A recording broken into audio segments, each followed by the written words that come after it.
Hi, today I'm going to show you how you can advertise your Shopify store.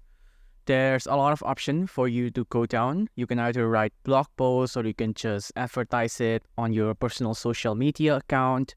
But today I'm going to show you how you can start advertising it from the Shopify App Store.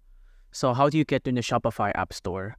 You go down here on the left-hand side here on Apps, and then App and Sales Channel Settings, and then Shopify App Store. And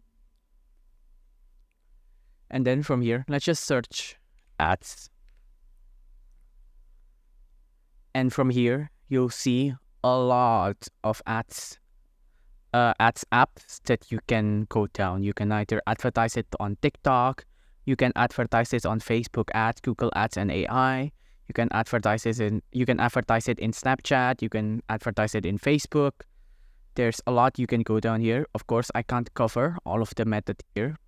You can advertise it in Pinterest, but some apps aren't compatible with your store, so be mindful of that. You can also advertise it in Snapchat. There's free to install, but additional charges may apply. Of course, when you run ads, there will be charges to your account. Let's look at more apps here. There's like over 55 pages that you can go through. You can also sell on Marketplace, Video Ad Machine, Socket, Facebook Pixel, AdGen, Omega, Yotpo, Wixpa. There's a lot of options for you to pick from, and from here, you can just pick whichever option is the most appealing to you.